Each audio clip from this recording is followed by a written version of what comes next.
Welcome, everybody, to another episode of The Radical Workplace. I'm Shale Risman, your host, and I am joined, as always, by the beloved Mel Duncan. Hey, Mel. Hi, Shale. Hi, everyone. Great to It, be back with another episode. we are this one was just an amazing and inspiring episode to do because the subject of our episode was Isabela Rittinger, who is the president and founder of Bleed the North. Yes.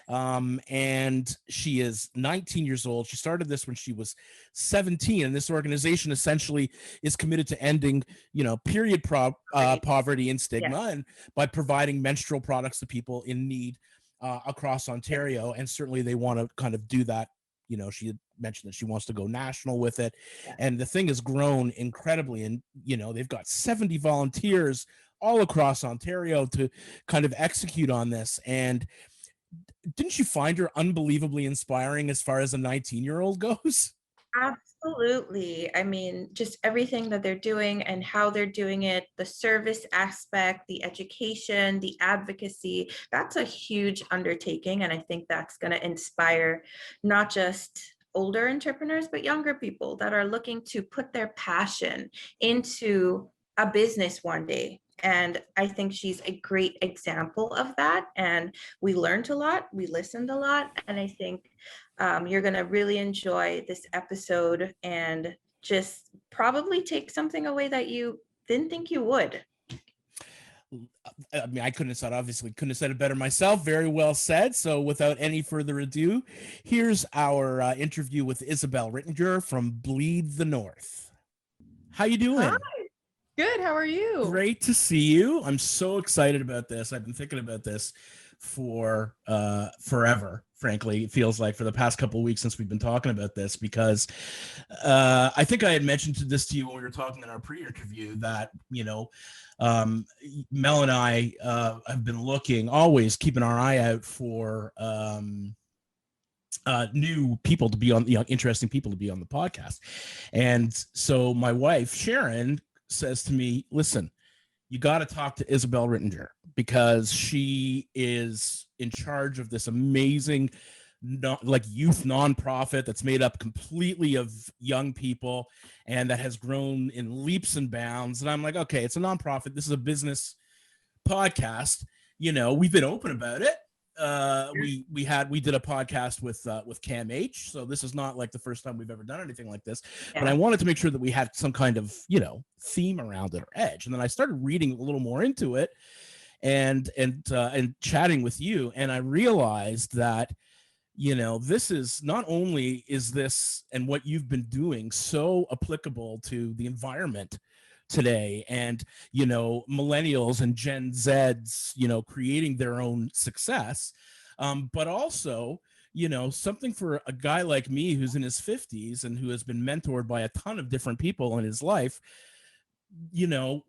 being able to go, listen, I'm learning stuff from this woman. I think that I could probably learn a ton from you and realize that you're not really a successful person until you actually have a mentor who's under 30, and you're considerably under 30. So it's not even that, we're hovering around there. So we're just going to jump in and, gonna kind of, squeeze out all the juice we can from what you've been doing. And hopefully we can inspire some other young people to do what you're doing. Absolutely. So let's start from the beginning with you. You've created, well, it's not from the beginning, but I guess it would be from the beginning. You're born and bred in Durham region in Ontario, right? Yes, correct. Okay. And so what you grew up here, you went to public schools, you went to private schools, what did you do? Born in Ajax, went to St. Wilfrid Catholic elementary school, and then St. Mary in Pickering. And I currently just finished my first year at Queen's, but still living in Pickering. So right. Definitely been stuck here for the past 18 years. Did you end up going to Kingston to go to school, even though it was all online, or did you end up staying home and doing it? I stayed home. I was went up to visit a few times, but a lot of my contributions to the school have been virtual. Like I've gotten involved in student council and all that sort of thing, government, but everything's been online because of COVID and stuff. Yeah. That's got to be unbelievably weird, certainly for some people like me and Mel, who, when we went to school, we actually and had, whatever college and university experiences. It wasn't online, and that's got to be interesting for a first year student. It was unfortunate. I would say that there's definitely some blessings, and I feel very proud of myself for how much I've been able to get involved in some of the on-campus stuff. But I do feel like I'm going into September with the knowledge of a first year, but expected knowledge of a second year. And I'm, working on all these programs, trying to talk about educating other second years. And I'm like, I don't even know how to be a university student, let alone tell other people how. Like, yeah, absolutely. That's actually a really good insight into yourself. I didn't even realize that. I guess that is a thing, right? You haven't really, like I said, you haven't really experienced what everyone else experiences as a first year student, right? So the whole thing is a big mess, but we're moving in the right direction, so we're not gonna dwell on it. Is working in a were you raised with a keen knowledge and impetus towards working and volunteering and non-for-profits? Is that something that was instilled in you by your parents, or was that something that you learned along the way? So I would say a lot of my background, and always when I was young, like I was very interested in politics. And I can see that is how I got to where I am today. So like grade 8, I was a page. I was like such a political junkie. Like I was such a nerd, honestly, such a nerd, like watching the news, talking to my dad helped me a lot, like just talking about politics. And I'd always like go with him to the polling stations. And so I think advocacy is where I definitely started to get into like the nonprofit realm. And it was through that route that I started Bleed the North and started getting more involved in like learning about the nonprofit sphere. And I can definitely also like attribute that to my family. My dad worked in nonprofits for a bit. So the information has always been there, but I definitely took the more political governmental route.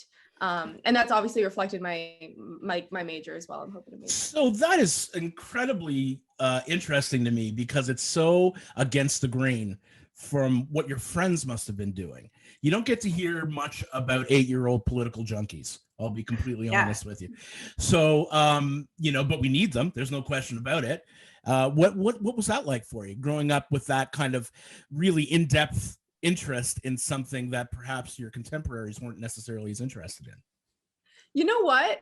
Didn't make me the most popular gal on the playground. Not, like I say, not many other 8th graders were super interested in learning about that sort of stuff. And I just like to run my mouth and talk about like Jagmeet Singh and all of this. And I remember coming back to class after going to the PAGE program, and literally no one could care less. And I feel like I went through this life-changing experience, and no one else wanted to learn about that, because why would you in grade 8? You know what I mean? So I definitely did always feel a little bit like an outsider. Well, and I don't blame you, especially at that age, feeling like an outsider, but it amazes me that somebody can come up like you did and have this incredible sense of service, like civil service. To me, that's an inspiration, only because not everyone is as committed to, even though we all should be. There's a certain amount of civics that we should all be taught in school, which we're not taught in school anymore. It used to be, but not anymore. And there's a certain, like being able to conduct yourself in such a way that you are learning about the way this country runs, or about the way the province runs, or really the way that any organization runs at such an early age. And having actual interest in it rather than having it focused on you. That, for me, that's got to really shape you, certainly into your preteen years, into your teen years, I would imagine. That must have had a huge effect on you. Yeah, for sure. And that's like, I think a huge part of what I want to continue to do through all of my future endeavors is make sure that young people know that, I think so often like politics and governmental stuff is fed to young people as like boring things that you don't need to worry about. Like just let it go over your head. That's completely fine. But so much of it is applicable. If you really like took the parts, it can get pretty interesting. And I don't want to sound like a nerd saying that this is like fun stuff, but like it actually is. If you look at the parts that really relate to you, because they do. Everybody is affected by the decisions that are made at Queen's Park and at the House of Commons in Ottawa and stuff. So it is your duty. It's your responsibility to learn about the things that are super, super applicable to your everyday life. Yeah, I mean, and just hearing you, like, it took me, I was 10 years older than you, I'm sure, by the time that kind of stuff really kind of centered itself on me, right? And you started to realize, okay, I really got to involve myself in this because these decisions are being made for me. And I'm going to at least have to have my hand in the ring a little bit. So tell me about, so you said you did the PAGE program. Was that at Queen's Park, or did you, was it local, or when did you engage in that? Yeah, it was at Queen's Park. So it was, I always consider that to kind of be like the kicking off point to the rest of my life. It was like a 3-week program in May. I was on my way out of elementary school. I was so over it at that point. I was looking for any reason to just get out of class. And so I was able to work at Queen's Park, and I like served all of the members of parliament like water and delivered documents across the different buildings. And I felt like such a little governmental body. It was very exciting. I loved it. That's inspiring though. Like, what a great little gig that would be. Yeah. Did you get to meet anyone of great import? Who was in charge when you were working there? So it was Kathleen Wynne's government. And honestly, I had a very lucky 3-week period. So it was the Invictus Games. So I got to meet Prince Harry. Oh my God. My first day, which was pretty incredible. And also we were able to obviously have conversations with Kathleen Wynne, all of the leaders of each party. At that time, it was Patrick Brown and Andrew Horvath. And then also Jagmeet Singh was there. So now, obviously, since he leads the federal party, it was really cool to meet him. We also got to meet the Governor General and Lieutenant Governor, that sort of thing. So super exciting. So where do you find yourself siding now? Like, what party do you affiliate yourself with? So I grew up liberal, but I would say over the past 2 years, I'm definitely more NDP. I would say that too. After our conversations. Yeah. And I mean, and that's great. I think that's the way everybody should, you know, we're not going to get into a political discussion here because we could go on forever and ever, but you know, I certainly think that it's way better as a young person to start on the left than to start on the right, because the arc that most people take is, you know, as we grow older, is left and then kind of more leaning to center as we have to start earning our living and pay taxes and all those things. But if you start on the right, and there are several people I know that have done that, moving more right as you get older is a dangerous place to go. There's no question about it. So let's talk about your first affiliation or your first work in not-for-profits beside the PAGE program. As you got into high school, what stirred your passion? Because you're obviously a very passionate when you've got an interest, or you've got just by the way you're talking, I think that we can all tell that there's a passion about the stuff that you have. When did you feel that for the first time when it came to kind of choosing a nonprofit that you work with? You know what? It was all throughout high school. I would say I was very fortunate with the like culture of my high school that people wanted to get involved in stuff. And there were obviously certain challenges and not everybody was able to participate in everything, but for the most part, there was a drive there. And so I think that I knew that I wanted to, you know, get involved in a bunch of different things. And I started like the Model UN Club at school. Like I always wanted to be working on something and be able to get my peers into being inspired in whatever it would be at the time. And that definitely changed like every year.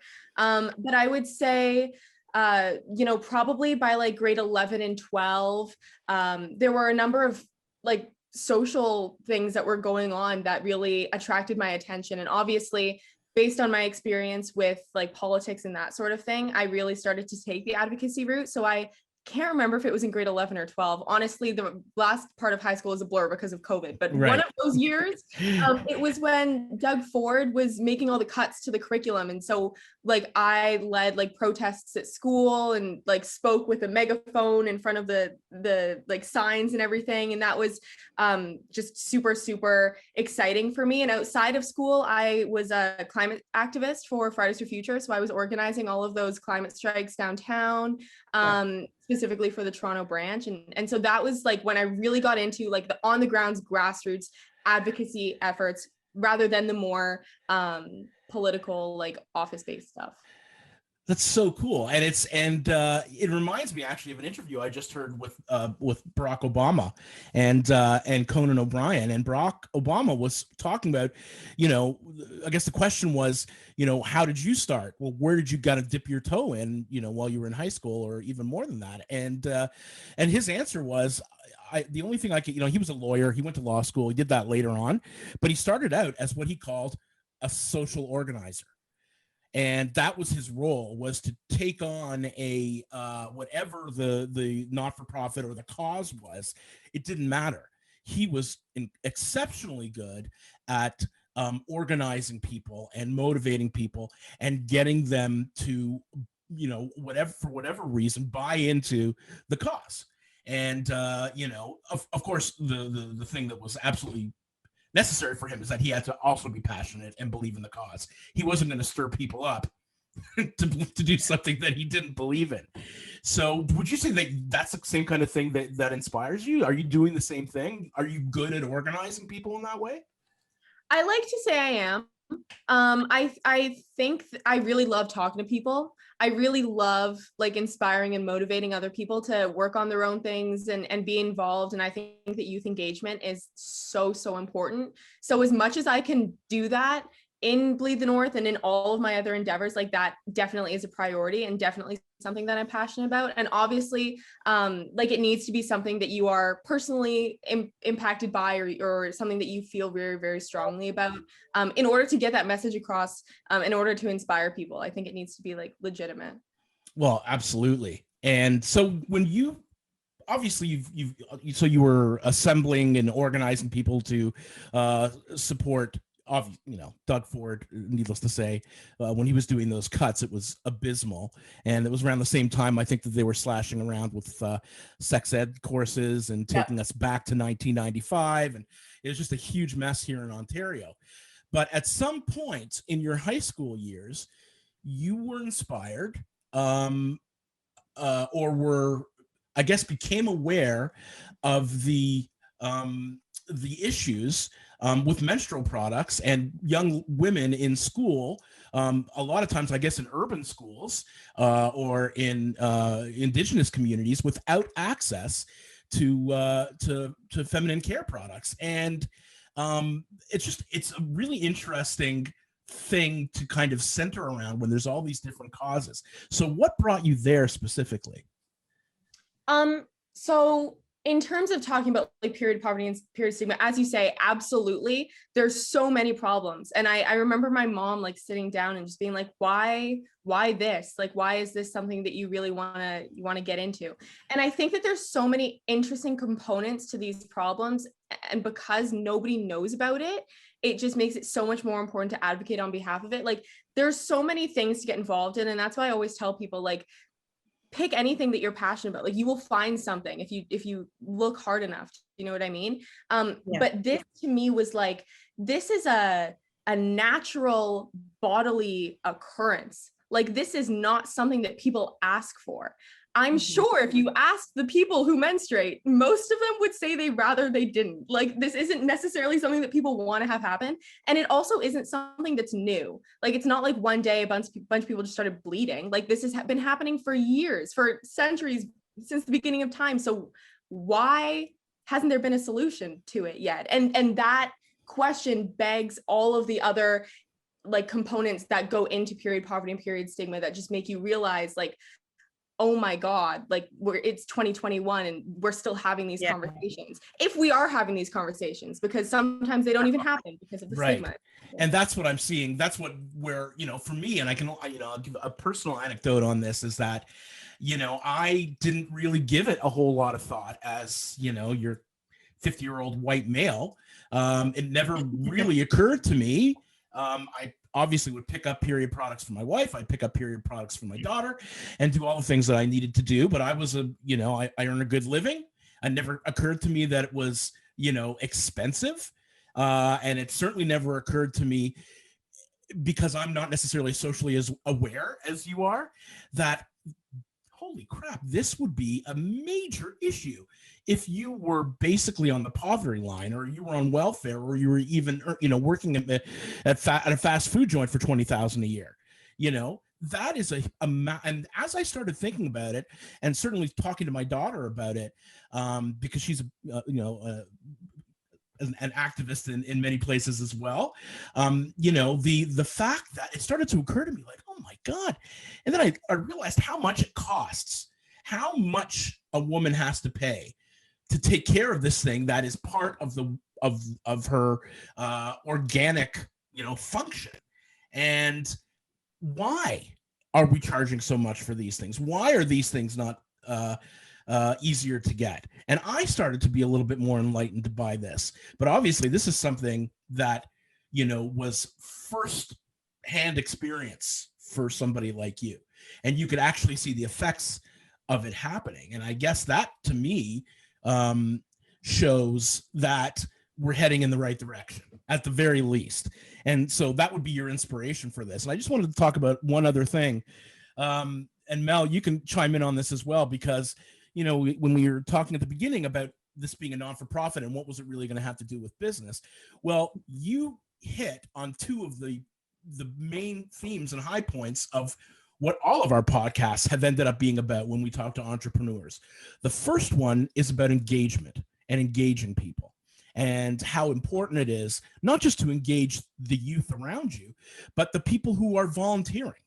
And in our case, in a business, engaging the people that you're working with, not only the people that are outside and, communicating. So engagement is massively important. And then there's passion. Yeah, that's a big one.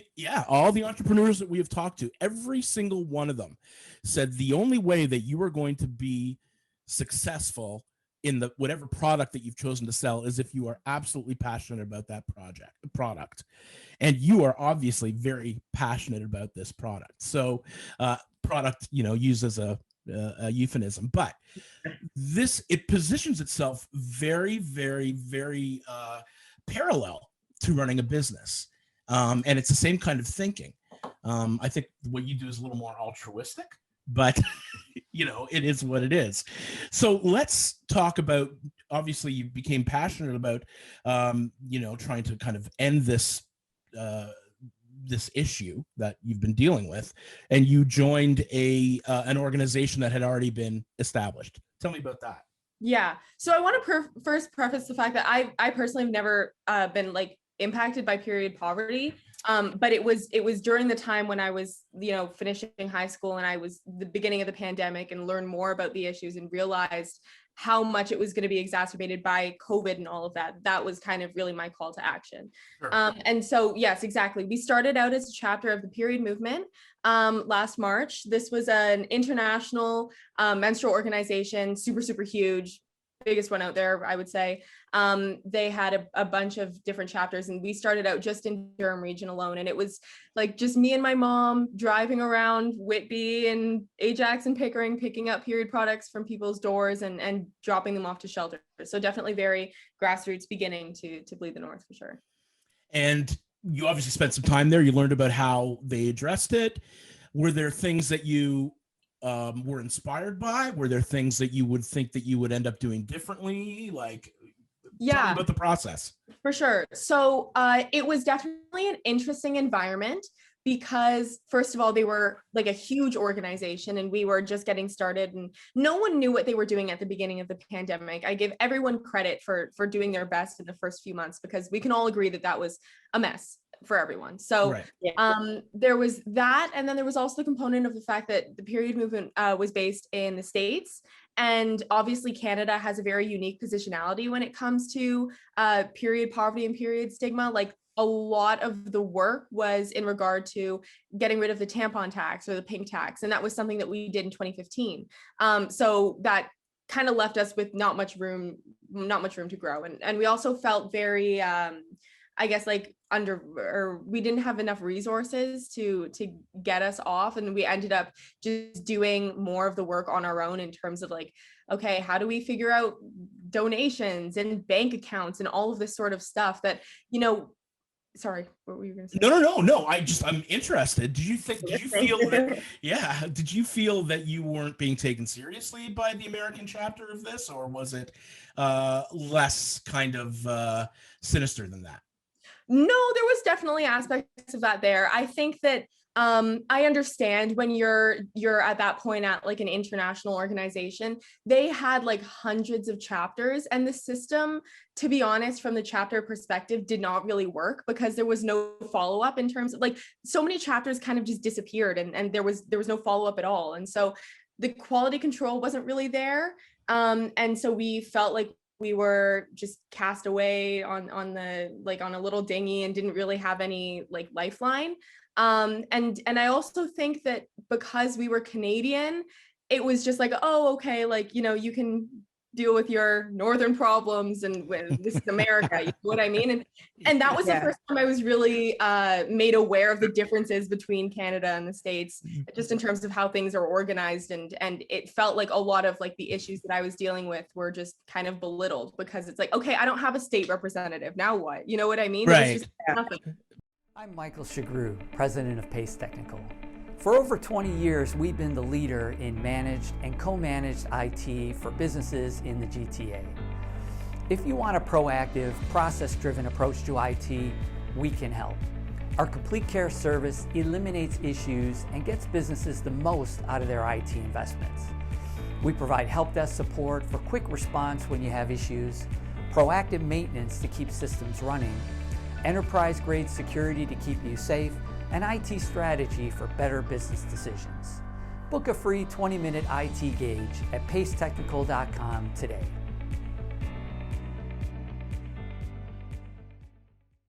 But there's also the fact that you have to remember, and this is something that I learned by doing business, going back and forth to the States all the time, is that when it comes to actual business level discussions and stuff like that, America is 3 or 4 years ahead of us in establishing those kind of innovations and you know, generating process and procedure around the way that they run business.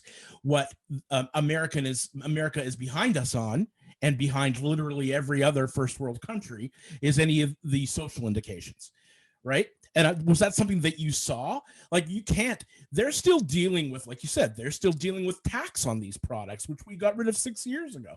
They're still dealing with people having to struggle to pay a $75 doctor bill just because they walked into a doctor and they had a cold. So these are all things that have already been overcome by Canadian society. Was that something that you, because this is obviously a social problem, did you find yourself saying, you know what, we've already gone through a lot of this, we've already kind of established ourselves here, you guys are 3 or 4 years behind where we are? Absolutely. I didn't want to worry myself with dealing with the things that we didn't need to worry about. Like Canada, I don't want to let Canada off the hook in terms of we still have our own stuff. Oh yeah, God forbid. But that being said, like, so yeah. I would have rather focus on that, the actual issues that were unique to us, and not feel like I was being burdened by the issues of the States, exactly as you say. So that was also definitely something that we had to contend with at that time. And it's an eye opener. It's definitely an eye opener to see how this amazingly, and I love the States, and I've never had any issue. I mean, traveled back and forth for years and doing business there, and I've really enjoyed myself and loved it there. But as I've been there, the more I decided for myself that I could never live there because of the social injustice. And we think we have social injustice here in Canada, because we absolutely do. I mean, we don't even have to venture into the whole Indigenous issues and horrible things that are happening in the past little while. But the level, the profound level of social issues that the United States are dealing with are entirely different and years behind us. We've put a lot of that stuff away, like I said before. So was that the impetus for you to leave? Was it like, okay, you know what, I can't waste time on this anymore. Things aren't happening fast enough here. We have to do something else. I don't think it was too much of that, just because like, as I said, like different issues were appearing for us, even though they weren't necessarily exactly like what they were dealing with in the States. They were manifesting in equally challenging but different ways. I think that the real like problem was just the way that we were being viewed. It was just kind of like we weren't, like you say, taken seriously. And I don't know if that's because we were just a startup chapter. You know, a lot of the other chapters only lasted a certain bit, and then it was whatever. Like maybe they thought that I was just trying to do this for COVID at the beginning, and so they didn't want to put too many resources into it, whatever. Do you think they weren't taking you seriously because of your age? Is that a possibility? No, because I think that most people were young that were starting out. I do think that it was the Canadian component to it, that there was just like a lack of understanding, which is fine, but then don't call yourself an international organization. Right. Yeah. Right. That's an excellent point. All right. So you've decided that this isn't for you, but that this issue is incredibly important to you. So you want to continue on with it. So talk about the process of creating your own non-for-profit and, you know, I guess the initial conversations you had with your team and how you moved forward with this. Absolutely. It wasn't something I was expecting or anticipating to have happen, and it was a difficult decision. I think that there were a number of components to it, but it was kind of everybody was on the same page. There were all of those issues that we've mentioned, but then there was also like a scandal with the founder, and there were a lot of just irregularities between our values and their values. And Bleed the North, as it is now and as it was at the time, prides itself on its diversity and inclusion and making sure that everyone is represented both internally and externally. And that wasn't being represented with the larger organization. And so we did not want to have any hand in that. So I think that it's super important to say that like a huge part of why we left and a huge part of our identity now is because we refused to I guess, be complacent in any of that and wanted to demand more for more BIPOC representation in organizations, in leadership positions in organizations, because in the end, those are the people who are most impacted by the problems that we're aiming to solve. Oh, absolutely. So what did you do to kind of move it forward? How did you organize yourselves? So honestly, it's still happening. I didn't Good really answer. know what to do.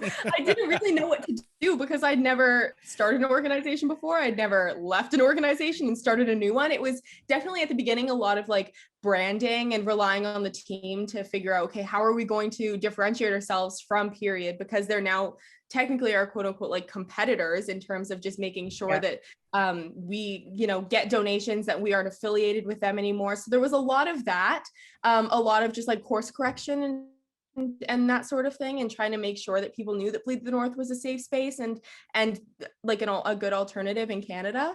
And then also working on like internal structure in terms of volunteer management, making an executive board, like all of these super like big things that me as a 17-year-old had no idea how to do. And I just kind of made it up, went along with it. And I think it's worked out well. I have to give credit to my dad. He was sat down and helped me. Here's what an executive board is. Here's what they do. Like, how do you pick them? That sort of thing. And it's a lot of like trusting your gut and also trusting the people that you've surrounded yourself with for the past 6 months and knowing that you'll make the best decision that you can with the information that you have at the time. So you're basically flying by the seat of your pants, which is exactly the way it should be. No, and you know what? Driven by passion, that is the way that pretty much every entrepreneur starts, right? You keep that thing in the center, and you're constantly working towards that light. And obviously, you're slipping and sliding. Exactly, you're slipping and sliding all over the place, but you know, you still have that center. So when we're talking about that center, is there a mission statement that Bleed the North follows, like, or the set of values that you guys have? Let's talk about that. Yeah, for sure. So Bleed the North's like one-liner is, we aim to end period. We're a youth-led nonprofit committed to ending period poverty and period stigma in Ontario through our three pillars being service, advocacy, and education. And we promise to see all of the different ways that people menstruate in all of its complexity together, because obviously, as I say, like period poverty and period stigma are the two umbrella issues that are super important, but there's so much under that and so much that promotes them. So yeah. So your board is made up of a bunch of people just like you. Yes. Is that correct? Yes. Like a lot of young women basically running the place, which is fantastic. Now, you say that you've got three pillars. You had education, you have education, service, and advocacy. Advocacy was the other one. Education, service, and advocacy. Are those? Do you have a structure around each one of those, or is that something that do they all work together? So they, like, within, I guess, the larger conversation of the organization, they all work together, but they do also have all of their main structure. So if we're looking at the structure of the organization, you know, the executive board is comprised of, first of all, there are lots of women, but then there's also, you know, non-binary folks and male identifying folks in Bleed the North. So we're trying to get like talk about diversity. Yeah, that's different awesome. voices. Yeah. And one of the things, I just want to jump in really quick, Isabel, if that's okay. One of the things as a 29-year-old woman that menstruates for the last, I don't know, decade plus, I never once considered that people other than women menstruate. And that's something that's huge. And your platform is educating people on that and putting that out there that yes, women aren't the only ones that menstruate and that other people have to deal with that. So amazing in just putting that out there and getting people educated on that that's just not a thing. Let's not generalize that we aren't the only, you know, people that have to go through this and that there are a whole other set of people that have to deal with this. So I'd love for you to talk more about that. Yeah, I'm so happy you brought that up. So much of Bleed the North, as I say, we really try and make sure that all of the conversations about menstruation aren't super gendered and aren't really like exclusive, because as you say, not all menstruators are women and not all women menstruate. Like there's and that was even a shift. Like I remember talking to my dad, you know, he was like, I just learned about period poverty and period stigma. Like there's so much else to it that you're now exposing me to, and I'm grateful for it. I just like, can you talk about the language once again and why it's so important? And absolutely, we don't use the term women. We don't use the term like feminine hygiene products because it just isn't really representative of the people that we're serving. See, that's our age. I actually used the word feminine hygiene products earlier in the podcast. I don't know any I don't know any better. I try, but that's a great point. I'll never use it again.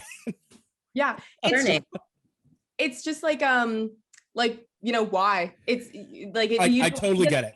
Be a gendered experience at all. And so like even Menstrual Hygiene Day was May 28th, and that's a pretty well recognized day in the menstrual justice realm. Like the CN Tower turned red. So that was pretty exciting. And Bleed the North hosted an event about the intersectionality like within the menstrual justice realm, and we had a panel, many different panels just talking about the different experiences. So definitely is hopefully becoming more and more part of the conversation until it doesn't need to be like a side thing that's included, but it's just acknowledged. Well, and listen, those are always uphill battles. Again, I go to this fact that, you know, like your dad saying to you, you know, educate me more on this. You know, I'm saying the same thing. I was raised calling them feminine hygiene products, right? That's how I was raised. That is not an easy, that's not an easy way. That's not an easy thing to get rid of. Not an easy thing to get rid of. So when we're educated and when you take the time to educate most of us, you know, obviously there's a whole section of old white males that are completely different, but certainly from myself, people like me or your dad, we want to be educated. We want to find out more about this stuff. And this is exactly what Bleed the North is doing. You know what I mean? Like it was astounding to me going through some of the research that we were looking at, that 1 in 3 Canadian women under the age of 25 basically can't afford to buy their period products. How is that any kind of social justice in this day and age, really? So that's obviously what part of what you do. I know that, you know, I found out about this because my wife Sharon and my daughter Sophie participated as volunteers, and I, you know, drove around and dispersed period products. Now, were these period products donated by specific people? Was it by you gathering like monetary donations, and then buying the products and putting them out there? Is that how it happened? So there's a bunch of different ways that we get our donations. Like we, you know, have people go out and buy the products on their own and then make them into the period packs. That's what we call them. It's 11 pads and 7 tampons, and then donate that to us. There's some people who just donate financially. We have like a chuffed in our bio, and if people want to donate, the proceeds go towards our charitable efforts and also buying period products for when we need them. Because sometimes we're like, somebody needs tampons, we're out of tampons. You know what I mean? We need to go down to Shoppers and get some more tampons.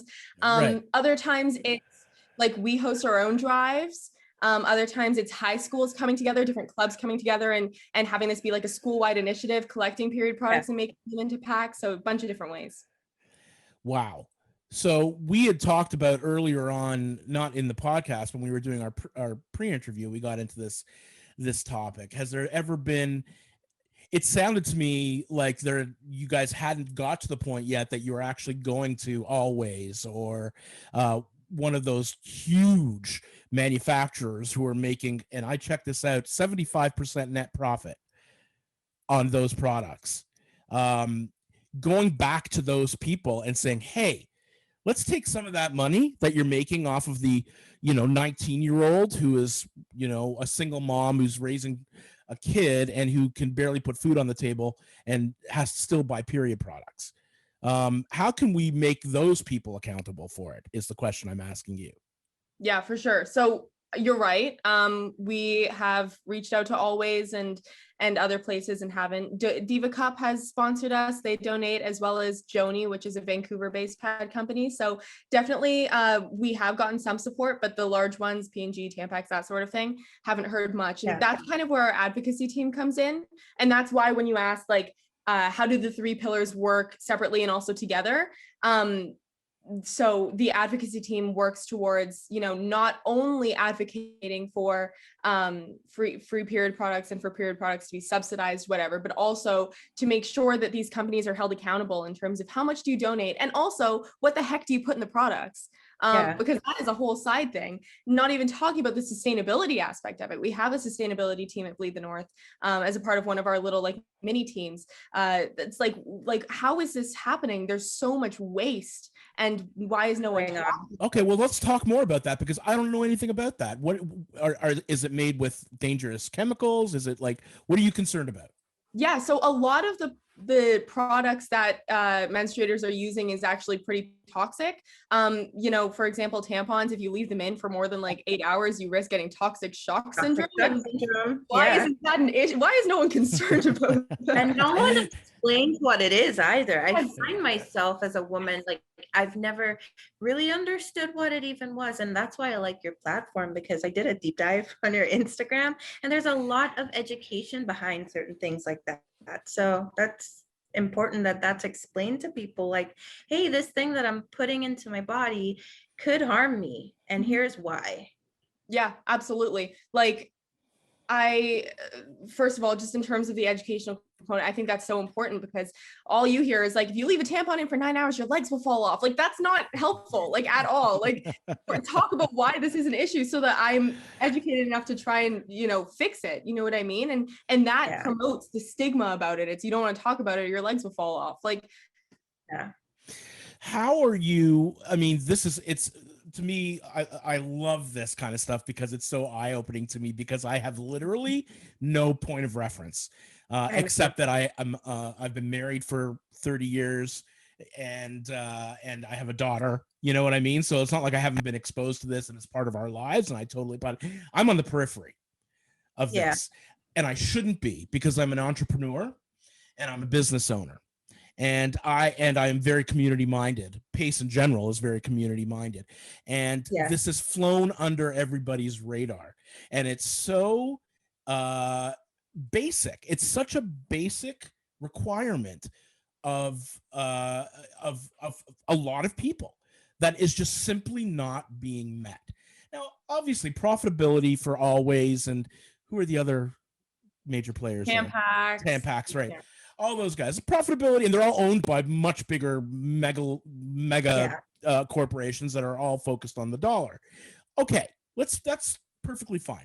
But do we really have to make that level of net profit? Can we say we are going to be community minded and say we are going to say 10% of the profit, 10%? We're going to take a dive and go from 75 to 65. 10% of the profit would be redirected into donating feminine, again, I did it. See, I'm raised on it. On period products. I'm correcting myself on period products and getting them out there. What can I do as an entrepreneur to put pressure on Always and Tampax and whoever else there is to make these changes? What can I do? Yeah, well, I mean, first of all, I wish that they all thought like you, and that community aspect was important, because I think that would solve all of us a lot of problems. But it's true. I feel like it's just kind of a write-off, like, oh, we'll partner with Planned Canada for Menstrual Hygiene Day, and then that's kind of it. And stop. Yeah.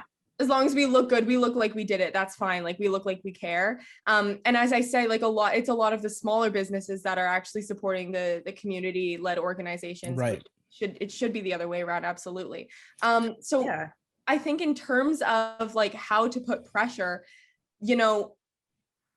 I think that it takes like people other than people who are in the spaces to recognize that it's a problem and continue talking about it. Like, even people listening to this alone, like, I'm sure that at this point, I've taken more from this conversation and I'm inspired to go back to Tampax in Always and really reiterate how important this is. But it takes people outside of the menstrual justice sphere and outside of someone who considers himself like a menstrual activist to recognize that in no way should Tampax and Always be having this sort of monopoly over period products and forcing individuals to spend so much money on it. And I think that unfortunately, we are left to our own devices, because this is the work that the companies and also the government should be doing at this point. Like, 100%. I definitely do not take any onus off of the government to subsidize period products or make period products free. But because of their inactivity, it is up to community groups and up to socially aware companies to put pressure on them otherwise. And so I think that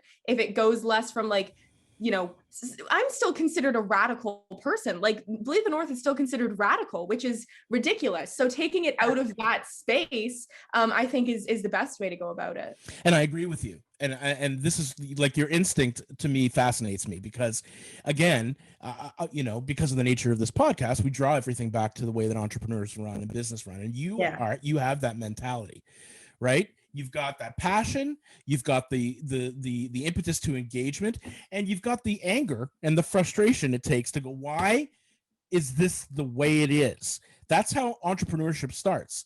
Why is this the way it is, and how can I make this better?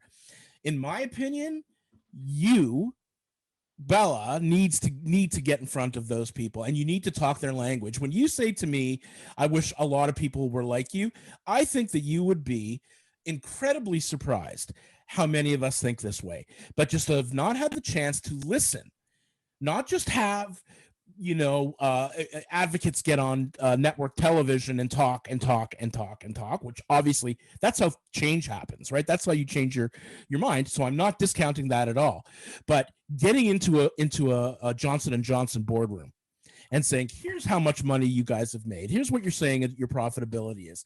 If you take just this fraction, we can supply this many people with period products. The rest of the people, my wife, my daughter, even people, like that work on our team, like Mel and anybody else that gets that makes a good amount of money, we'll pay our share. We will buy those things if it means that you can donate a certain amount to the people that can't. And the only way that I believe that that's going to happen with you is that you get in front of those people. And you and I talked about this, I think, a little bit as well, right? Like, you are the voice behind this, and you have a very powerful and passionate voice. Those people need to hear it. Those people at Johnson & Johnson boardroom need to hear it, and Tampax. And I think that at that point you would be able to certainly, I feel so unbelievably educated at this point on things that I had no idea about, just listening to the two of you, frankly, talk about these things. So, I can't believe that 45 minutes has gone by so quickly, but let's talk about the future. You've grown, like, you started this thing and it has grown gangbusters over a period of a year. Tell me where you are now and where you're going to go. Yeah, so we currently have about 70 members at Bleed the North. Those are like official members. We also have a bunch of different volunteer drivers, that sort of thing, like your lovely wife. And I only see up from here. Like, honestly, as I've said, started this at the beginning of COVID, thought that this was going to be like a 2-week project while I was home from high school, and then I'd go back to school and life would be back to normal. But obviously that didn't happen. And so I feel like every day, we're reevaluating, and I'm the idea is getting bigger and looking for the future. First of all, definitely right now, we currently only operate in Ontario, and I'm hoping to expand nationally and end up developing a chapter system within Canada that's able to service all parts of the country and have it be a system that actually works for the chapters, because, you know, we've learned about what works and doesn't work as because of our unique perspective, as we used to be a chapter for another organization. You know, making sure that we don't let up on the advocacy efforts, because I think a lot of people feel like they can just sit back since we've gotten rid of the tampon tax and that's it. And since we're, you know, we have a feminist prime minister, there are air quotes there for sure. There's definitely way more work. No one's cutting that guy a break. It's too bad. But anyway, all right. So there's just like a lot more work to do, and I'm super excited to see what part we play in that. Well, we're super excited to see what part you play in it, and what I can get, you know, just by having this conversation. Mel, what do you think? 10 years from now, prime minister, right? Definitely. Yeah. I mean, from an education standpoint alone, there's so much to be done, and within the space of menstruators and outside. And I think you're well on your way to make a lot of progress and a lot of change. And this is just something I'm just super proud to even hear about and give you that platform to talk about it. Because I think more people like us, that's what we could do, right, Shil? Absolutely. Offer a platform and a place for you to talk about it and spread change, and hopefully inspire others to want to do the same.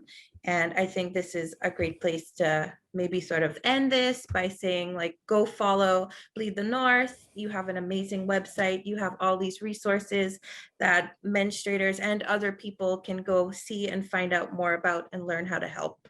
So it was an amazing conversation. Yeah. I wish it was longer, but it's very, you know, useful. And I think everybody needs to go on there and see what they could find out, learn how to help, and learn how to spread the word and enact change. Couldn't have said it better myself.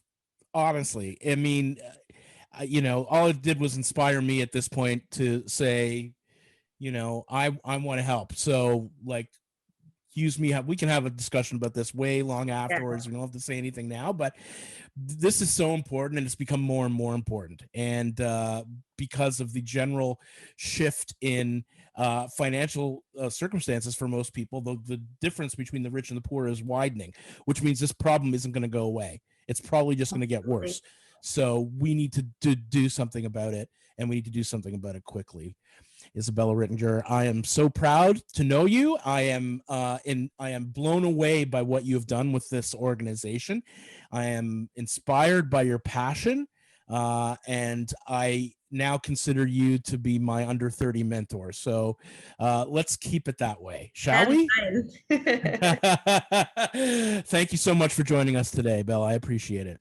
Thank you so much. And I just have to say, it's so amazing that you both are, you know, using your platform to talk more about these issues. And I'm super grateful that Bleed the North was able to be a part of that. Wow, listen, this won't be the last time. Thanks for coming. Thank you. Thank you.